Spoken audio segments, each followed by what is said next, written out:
continua sendo a história, como o Kaique colocou, de um garoto bondoso que é levado pra treinamento. Um mestre dele não é um mestre perfeito, é um mestre com falhas, é um mestre que vê esse menino que precisa de um pai mais como um irmão do que como um filho. Acaba não tendo a conexão que esse menino precisava, acaba não sendo a âncora emocional que esse menino precisava, e na hora que acontece uma grande tragédia, sei lá, um mestre mais carismático, que diz, mais sedutor, que diz, eu posso te dar o que você precisa, eu posso te dar o que você precisa pra não perder mais nada na vida, e esse menino é cooptado, esse jovem é cooptado por esse mestre maligno e acaba se corrompendo completamente. E no final é salvo justamente pelo amor do seu filho, que é um espelho do amor que ele tinha na juventude e perdeu. Sabe? A história tá lá. A tragédia de Darth Vader tá lá sendo contada. O George Lucas fez isso. O grande dilema dessa série do Obi-Wan é como é que a gente vai acrescentar algo a mais nessa história. Porque, assim, desde o início, quando essa série do Obi-Wan começou a ser vendida, eles sempre colocaram, vai ter Obi-Wan Kenobi, vai ter Darth Vader, vai haver um confronto entre os dois. Beleza. O que é que a gente pode fazer pra acrescentar nessa história que já foi contada, que a gente já sabe o começo, o meio e o fim? O que é que a gente pode acrescentar nessa tragédia aqui pra trazer algo a mais? O que é que a gente pode trazer de material pra acrescentar aqui nessa história que já foi contada? Esse é o grande detalhe. E o que foi que ele acrescentou? Porque se pensar, não acrescentou nada. Se você Nada. Racionalmente, você assiste os 6 episódios de Obi-Wan Kenobi e olha pra trilogia prequel. Você fala assim, cara, não mudou absolutamente nada. Mas tipo assim, mas eles não podiam ter se encontrado entre episódio 3 e o episódio 4? Será que naquele caminho ali eles não se encontraram nenhuma vez? E aí meio que muda até a forma que eles se encontram no episódio 4, né? Porque ele fala assim, há muito tempo que eu não via você, desde a nossa última batalha. 10 anos é muito tempo. A gente acredita que ele tava falando especificamente do final do episódio 3, né? Uhum. Aquela batalha, high ground, etc, né? Não aquela batalha que eles tiveram aqui na série, sabe? Eu posso dizer o que diabos foi acrescentado aqui? O trecho do diálogo que a gente tem no final do 6º episódio. Só. É isso. Literalmente, o único material novo que é trazido é isso. Aquele diálogo do eu não sou seu fracasso, Obi-Wan. E dizendo, Darth Vader dizendo, eu matei Anakin Skywalker. Eu não sou um fracasso, eu não sou um erro. É o Darth Vader dizendo, eu sou o fruto de mim mesmo. Fui eu que me fiz. É isso. É o único trecho de informação novo que é trazido pra essa tragédia, que é aproveitável. A única coisa que a gente pode colocar mais nessa canção, nessa rima, que o George Lucas sempre colocou, que é como um poema, tem que rimar. A história tem que continuar rimando. A única coisa que pode ser trazida de aproveitável é o final, o duelo no episódio 6. E mesmo isso foi entrelaçado com uma trama completamente desnecessária. Eu acho que eles têm... quando foi anunciado que iam botar Vader contra Obi-Wan de novo, eu fiquei com um pouco de pé atrás, assim, por aquilo que eu falei. Acho que a história tem o essencial. Ela já tem. E tem algumas histórias de Obi-Wan no cânone atual, de quadrinhos e tal, que acompanham aventuras isoladas dele, que funcionam super bem. Não alteram o que tá em volta, sabe? E te faz conviver com o personagem nesse momento da vida dele que a gente não acompanhou. Então eu ficava em dúvida, assim, putz, será que seria melhor uma aventura isolada e tal? Beleza. Mas a gente acompanha sempre essas histórias, sempre antes do episódio 3, né? Não tem... Não, é entre 3 e 4. Entre 3 e 4. Entre 3 e 4 é o quê? Qual animação especificamente? Que tem? Não, é quadrinhos. E em Rebels... a gente... quadrinhos? Em Rebels tem aquela passagem ali dele, mas é que é uma participação até breve, assim, né? Você pega... O que acontece nos quadrinhos, o Sikas sabe disso, né? O Luke pega uns diários, assim, do Obi-Wan e ele consegue reviver essas memórias, sabe? E aí você tem umas aventuras dele bem naquele cenário ali que ele tá, bem nessa época, assim. Por exemplo, o Chrysanthemum Negro, que aparece lá na série do Boba Fett, ele já teve encontro com o Obi-Wan que é interessante, é legal. E aí eles mostram isso nos quadrinhos. Inclusive ele tem uma cicatriz na série que foi causada pelo Obi-Wan. Mas enfim, voltando aqui. Como quiseram ir pelo caminho que eu, inclusive, acho que é o mais seguro, né? Que é voltar pra nostalgia do passado, aquela coisa.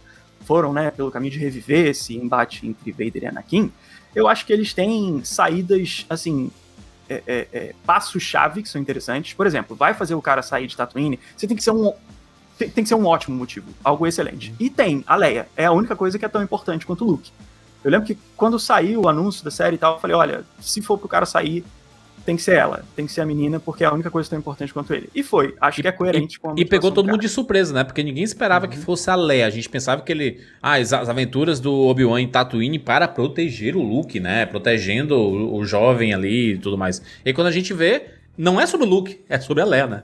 É sobre contas, a Leia. né? Foi a minha principal teoria sobre a série, assim, que eu falei, cara, assim, o cânone deu essa sorte de oferecer um irmão equivalente ao outro, então eles aproveitaram isso, acho que foi sagaz.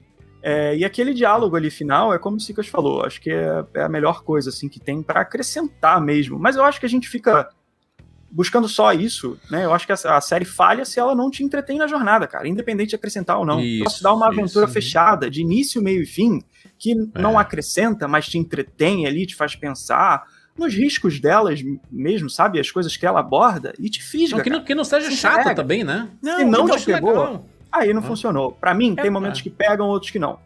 Sabe? Acho que é uma coisa bem dividida.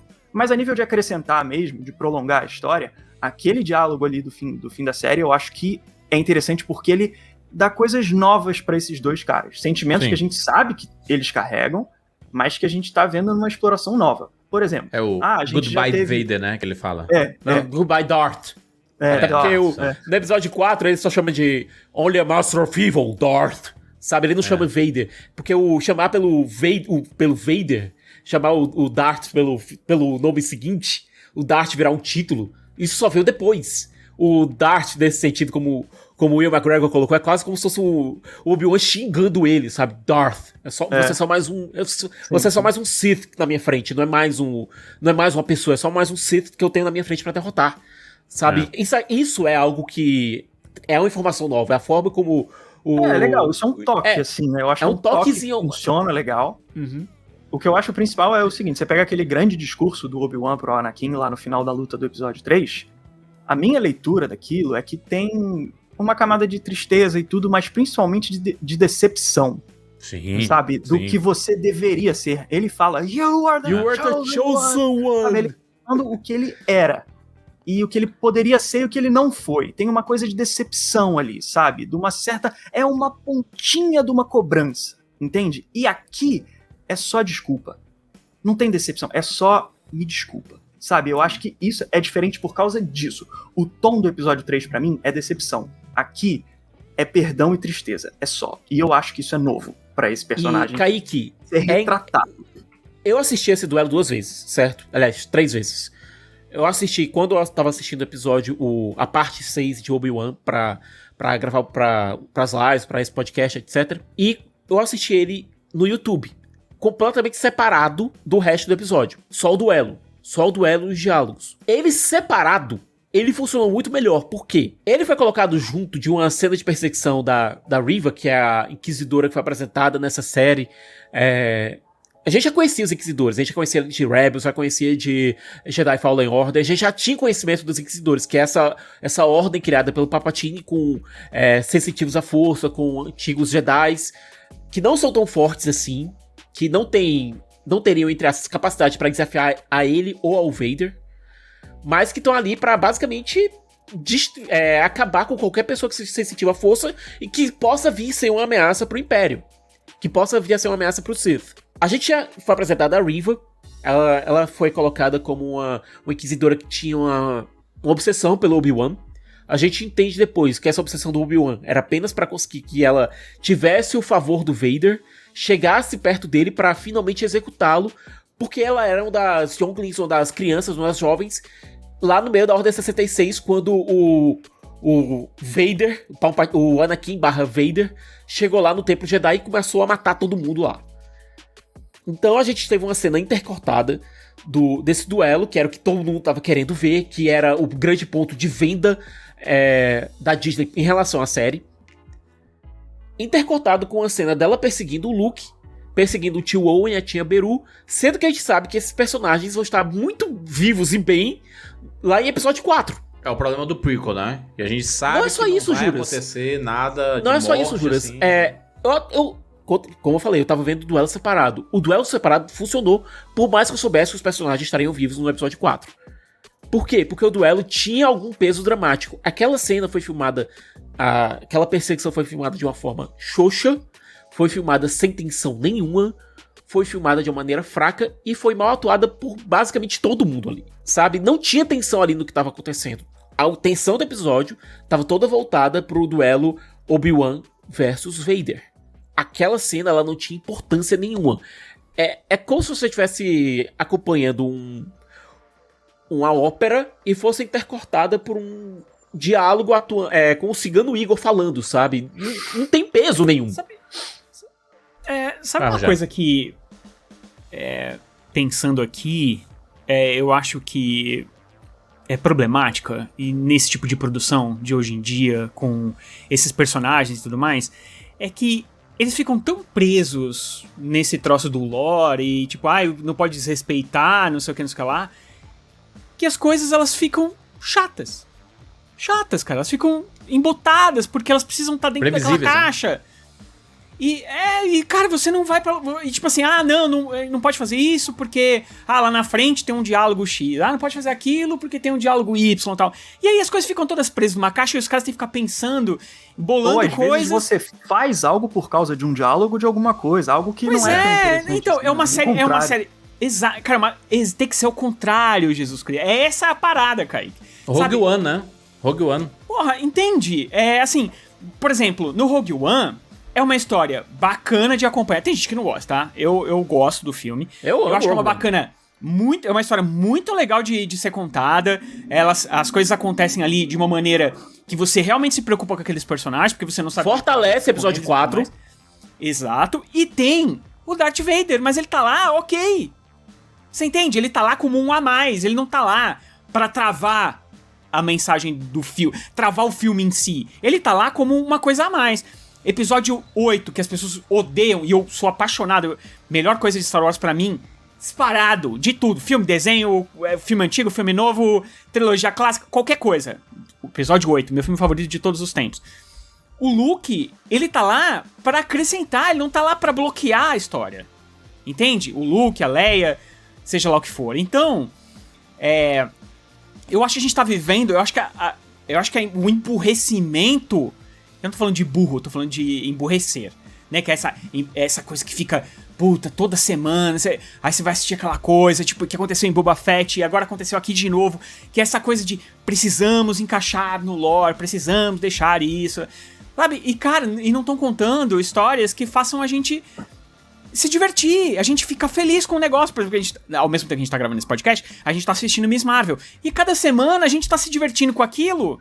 E, cara, é uma série que não tá se preocupando tanto, assim, meu Deus, preciso pelo menos por enquanto, tá? Até onde a gente assistiu aqui, vamos datar o podcast, né? Porque vai que lá na frente o bagulho deu tudo errado. Mas até agora, por exemplo, que a gente tá na metade da série, ela não fica se preocupando tanto com o resto, ela tá se preocupando só com a coisa dela. E essas coisas que vocês falaram agora, de acrescentar para o lore em si, eu acho que essa série, na verdade, até isso, acho que ela nem se preocupa muito, cara. Tipo, ela só quer se encaixar.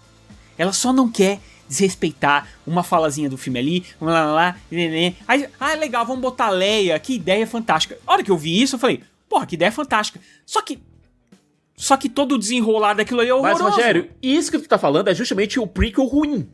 O prequel bom é aquele que traz novas informações referentes àquela história que foi contada. Better Call Saul, por exemplo, faz isso muito bem. Maravilhoso. Trazendo toda a história do personagem, toda a tragédia que foi a queda dele, pra ele sair do Jimmy, pra aquele cara gente boa, bonachão, etc, meio trapaceiro, mas essencialmente um cara bom, pra se tornar o Sol, pra se tornar aquele advogado escrupuloso. Essa série tá trazendo um bocado de informações sobre o personagem. O que a gente falou sobre o episódio 1, 2 e 3, que são prequels, sabe, sobre toda a tragédia do Darth Vader, bem ou mal, trouxe informações. Trouxeram informações, agregaram a tragédia. A questão é, como a gente falou, a única coisa que o Obi-Wan conseguiu agregar foi informações trazidas no último episódio. Eu posso colocar até do primeiro em relação ao próprio estado de espírito do Obi-Wan. Como ele começou a série e a gente... E pode voltar pras lives. A gente elogiou aqui o começo da série. Antes dela ir pra aquela meiuca lá. Quando a gente elogiou muito que o Ian McGregor, como o Ian McGregor tava mostrando esse Obi-Wan ao quebrado. Eu queria ter visto mais o personagem do Ben Safdie, por exemplo, que fez aquele Jedi que tava também em Tatooine e acabou sendo encontrado pelos Inquisidores e morto. Sabe? Eu queria ter visto mais disso. Entendeu? Mais dessa perseguição dos Inquisidores. Eu queria ter visto mais dessa pressão que os Inquisidores faziam nas cidades, no povo. Sabe? Eu acho que Star Wars funciona muito bem quando mostra o que o Império realmente era para o povo, para a camada de baixo. E era uma oportunidade para fazer isso, era uma oportunidade para demonstrar. E a série, ela lidou com esse ponto de uma maneira muito en passant. Eu gostei muito da ideia do caminho, sabe? E isso foi algo novo trazido pra franquia. Essa ideia de você trazer uma rede underground de pessoas que estavam ajudando essas pessoas que eram... essas crianças que nasceram sensitivas à força e cujos pais tinham que correr com elas do Império, desses Inquisidores. Eu achei essa ideia fenomenal. Isso acrescenta ao lore, sabe? Traz informação nova pro lore. Criação de mundo, world building. Tal cena do Vader no fogo. Cara, cria um inferno ali, sabe? De explosão, de fogo, de bomba. Faz um vulcão, maluco. Bota efeito até não dá mais. Porque eu acho que a intenção da parada era essa. O tema da coisa. O Vader que botou os explosivos, né? Pra torturar. Só que isso acabou virando o problema dele. Porque explodiu tudo e aí ele não conseguiu passar por cima da parada. Até uma rima com a arrogância do Anakin. Exato. Ele que tenta fazer uma parada e usam aquilo contra ele. Ok, só que a cena... ela parece que não tá te mostrando isso, ela tá te mostrando um foguinho, que não tem como... Eu falei isso na cena, eu falei, cara, eu tenho algumas interpretações possíveis pra isso aí. Ou é uma cena mal executada, ou ele realmente não quer passar porque tá de saco cheio, sei lá. Só que a série não desenvolve isso, então acaba sendo uma cena que eu acho que é mal executada mesmo. A ideia faz sentido ali no papel. Quem escreveu aquilo, botou. E aí foi um fogaréu que o Vader não consegue atravessar. Ok, o Vader não é um Super Saiyajin. Apesar da série levar muito o nível de poder dele, mas ele não é um Super Saiyajin, então se você colocar um conflito grande o suficiente, você me convence que ele não consegue passar. Só que aquela cena não convence, acho que é ninguém, né? Que ele não consegue. Porque você vê... Inclusive a primeira batalha deles, né? Essa primeira luta do Obi-Wan com o Darth Vader mostra que o Darth Vader, talvez ele dá uma certa menosprezada. Ele quer dar uma certa menosprezada no Obi-Wan, né? Que ele fica só com um braço. E ele nem tá tão... Ele não se movimenta muito bem. Eu achei isso legal, porque... cara, foi mostrado aqui de uma forma muito explícita que o Darth Vader ele é um robô, né? Ele se transformou num robô. Ele não tem braço, ele não tem perna. Como diria o Obi-Wan, cara. Ele é mais máquina do que homem agora. More machine than man, não. Pois é, e aí a luta dele, ela é travada, né? É tanto que justifica, inclusive, o episódio 4, né? Aquela luta deles lá, né? Ele percebeu que o Obi-Wan já não tava mais nos seus melhores dias ali, sabe? E isso faz até né? Ele dá ele conecta com o que acontece com o Luke Skywalker depois, né? No episódio 8 ali, que o Luke já meio que tá desistindo da força, tá descrente de tudo, e aí o Jedi descrente meio que pega no calo do fã, né? Porque ele acredita que o Jedi tem que acreditar pra sempre. Ele é o coach motivacional. Não pode ter crise de fé. Todo dia assim, o cara perdeu tudo. O cara perdeu tudo e não pode ter uma crise de fé. É incrível, né? E assim, Sicas, deixa eu só completar pra gente não sair disso, porque eu acho que isso é muito importante. É o seguinte, quanto mais poderoso o Jedi, menos ele precisa lutar. E aí, quando você tem lá caramba, eu amo esse cara, eu sempre esqueço o nome dele. Kylo Ren. O Kylo Ren. Quando você tem o Kylo Ren, que você vê que ele para uma bala, o cara é tão poderoso e ele para uma bala. E, cara, vamos lutar agora! E não sei o que, cara. E não precisou lutar, porque o Luke, ele é tão poderoso que ele não precisa lutar. Ele só enganou o cara, nós vamos lutar. Esse é um problema do episódio 1, que tem aquela luta Duel of the Fates, maravilhoso e tal, não sei o que. Só que, e aí as pessoas botaram na cabeça que ser Jedi é aquilo. E na verdade, ser Jedi é a luta dos dois veinhos no episódio 4, que assim, os caras não precisam... Cara, é a mente... É o duelo do Obi-Wan com o Maul em Rebels, que o Obi-Wan vence com uma finta. Tipo, exato. Porque é isso, você usa a força, ela tá na sua mente, ela tá no seu. Ela tá em tudo, ela tá no mundo, ela tá. Então você não precisa ficar. Tchum, tchum, tchum, tchum, tchum, você não precisa fazer isso. Mas porque, Rogério, o Jedi Overpower, que ele é muito forte, ele flerta com o lado sombrio da força, né? Então, ele não pode nem demonstrar tanto isso. Porque se você é super poderoso e você começa a puxar naves e não sei o que, e levantar tudo, e aí você começa a dar uma abertura pro lado sombrio, né? Dele você acabar entrando num Sim, mas até assim. quando você é muito poderoso, mesmo no lado sombrio, você não precisa ficar usando seu poder toda hora. O próprio Anakin, a gente vê aqui um flashback no Obi-Wan que mostra eles dois, né? O Hayden Christensen e o Ian McGregor recriando algumas das lutas que eles tiveram, né? Quando estava em treinamento. É um treinamento pré-episódio 2. Aquilo aí entre episódio 1 e episódio 2. Isso. E aí, e o Anakin batendo. E pá. E o Obi-Wan, cara, calma aí. Não é assim. E ele que meio que já sentindo que o Anakin poderia desvirtuar de alguma forma, né? O Anakin ele foi muito mal visto, como, né, acontece sempre em Star Wars. Os caras percebem, sabem que há um potencial de força inacreditável e falam assim, não, deixa aí, né? O problema é que faltou um psicólogo do Conselho Jedi. Faltou um Amaro do Conselho Jedi, Juras.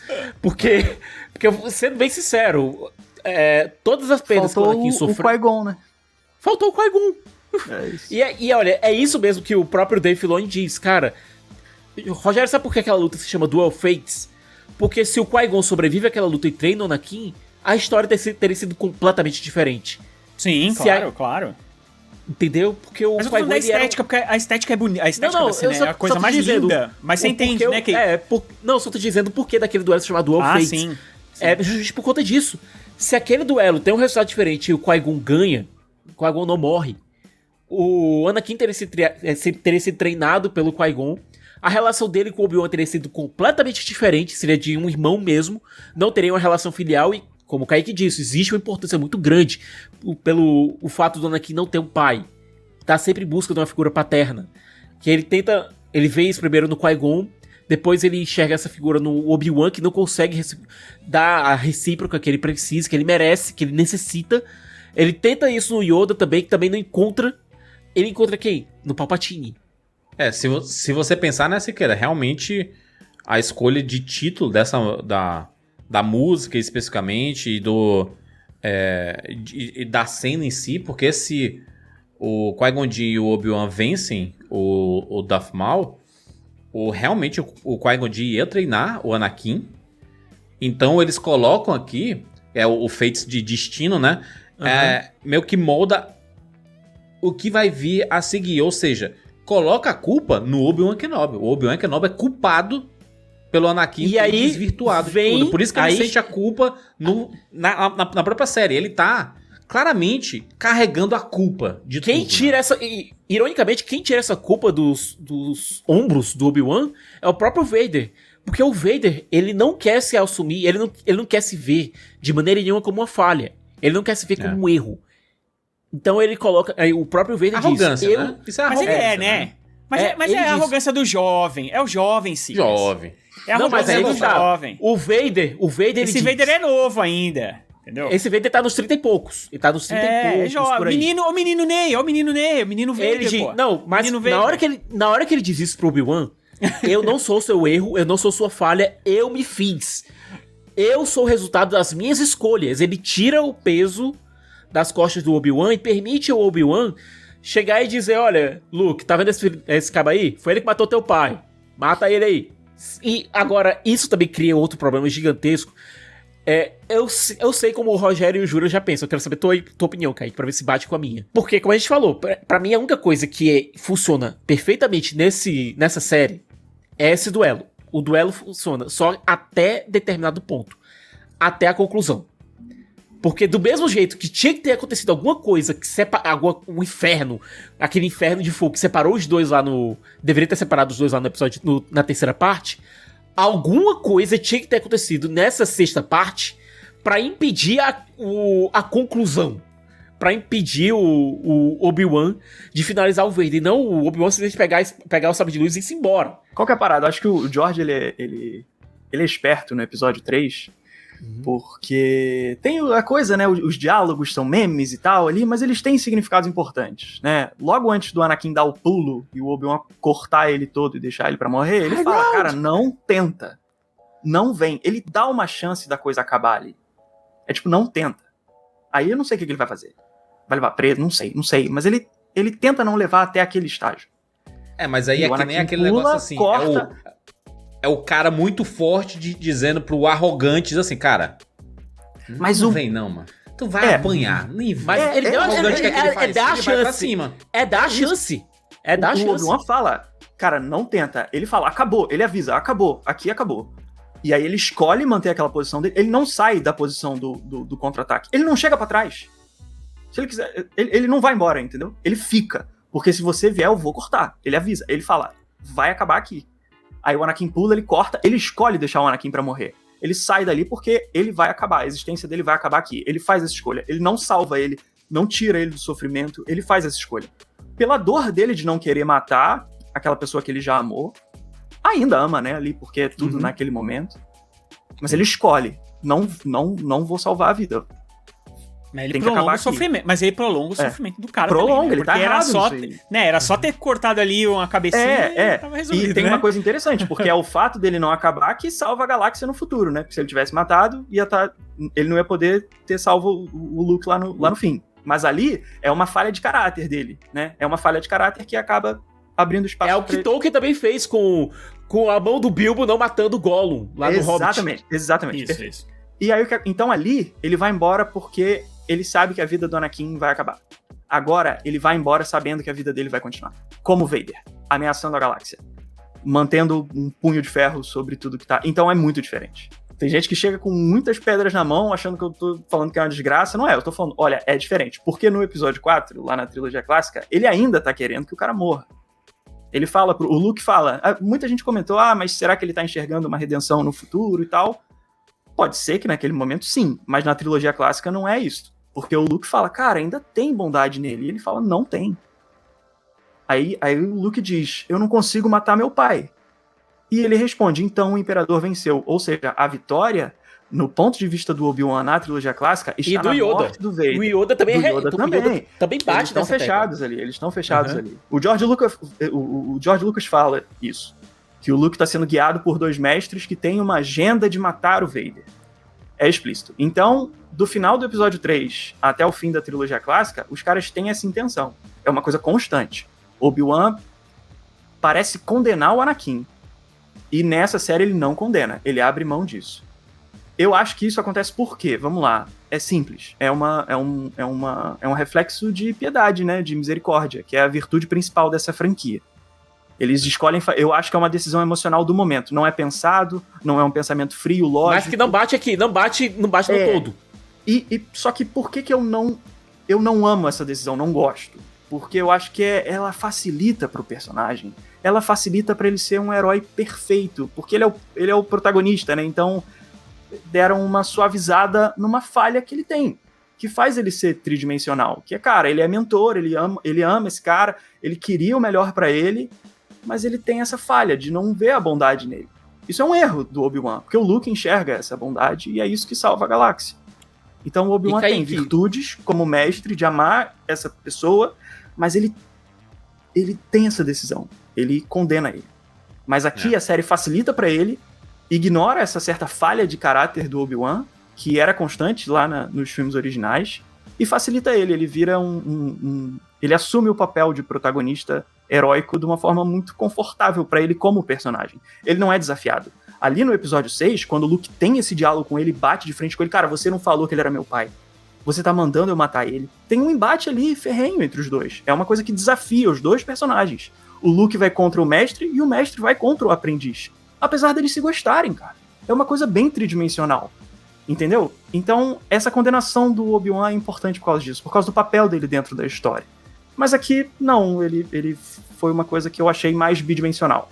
É tipo, olha só, vamos focar só nas virtudes do personagem, e aí ele vai ser o herói ideal da série. E eu acho que isso é diferente do que o personagem foi originalmente. se você for pensar bem, o Obi-Wan ter tomado essa atitude de abandonar o Vader ali e tal, mostra que, na verdade, ele só tava preocupado com ele mesmo. Então, quer dizer assim, uma vez que ele descobre que...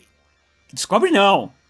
Que o jovem Vader conta pra ele que, você não é o responsável, aí ele, tipo, se alivia, e aí, whatever, todo o resto da galáxia, é isso mesmo? Tipo assim, já resolvi minha parada aqui. Então a culpa não é minha, porque ele falou que a culpa não é minha, Tirou então não o peso, né?